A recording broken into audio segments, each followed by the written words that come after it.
first step is realizing you are in a place that does not actually have your best interest. Let me just say this again. Your hopes in building a community is understanding the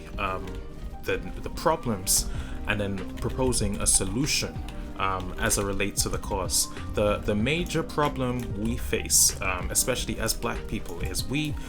find ourselves in a part of the world, being the Western societies,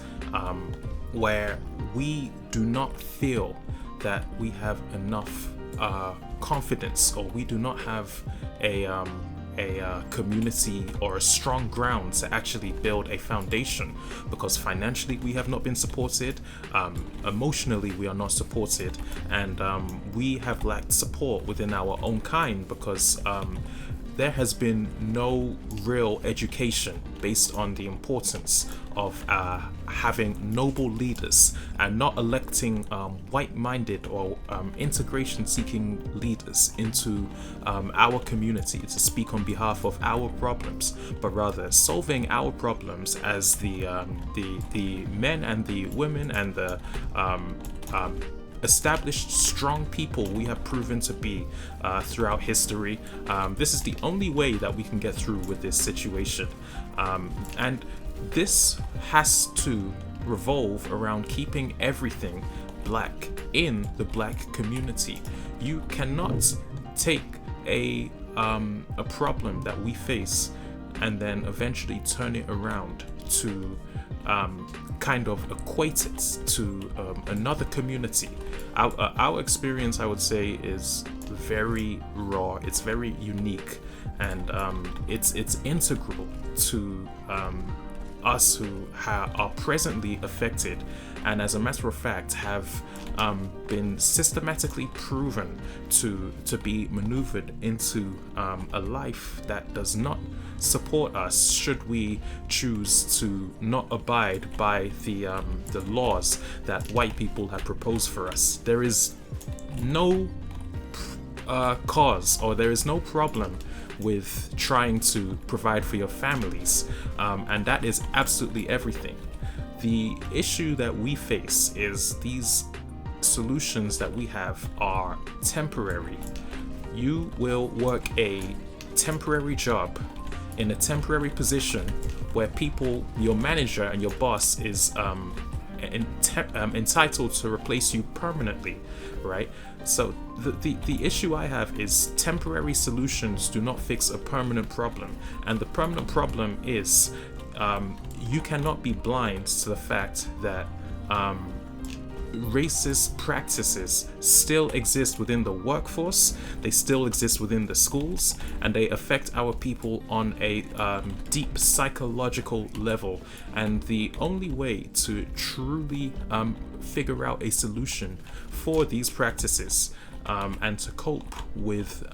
some of the statistics which show the issues that we face is to truly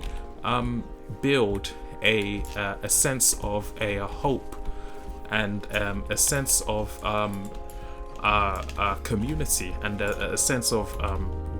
wealth, where we as Black people can kind of function on our own businesses, and where we can have our own platform for recognition, and we do not have to live up to the legacy that has been created for us, that is controlled by everyone but us, controlled by the media, controlled by the power structure, and ultimately controlled by the general masses. And this image that has been controlled has limited us in our ability to actually explore further potential of being landowners, of being builders, of being foundational principal workers within our own community, to the point where we can actually establish something appropriate for ourselves without having to rely all the time on white America to pay us and have them tell us what we can do with that pay, when we can spend it, and how much they can take from it. That is not freedom by any means, and that is what I mean when I say we have been indoctrinated into modern day incarceration. And you really understand how to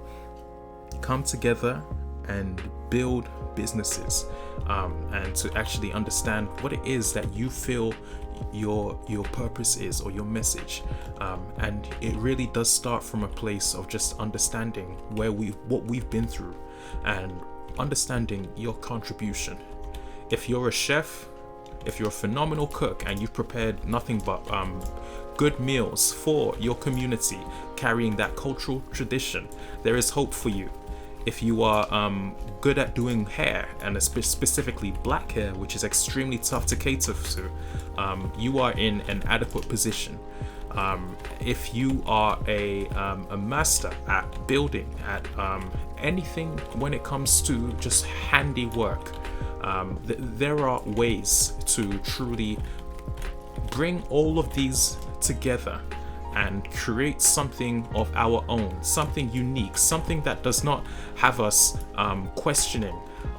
will we get paid today, or will we have enough for our family, or will this be strong enough, or will my boss allow me to work today? He has you on an allowance like a kid. And this is one thing you have to realize, that for the past years, we have been treated like children in America, despite contributing manly labor and working on the fields like men, and sacrificing and standing up for our sisters and our women. We still don't have that level of respect, and America will never respect us, not until we respect ourselves and we do what it is that America has not done for us. And secretly, you will only feel the importance of this once you truly figure out how to establish your purpose and contribute to your economy as such.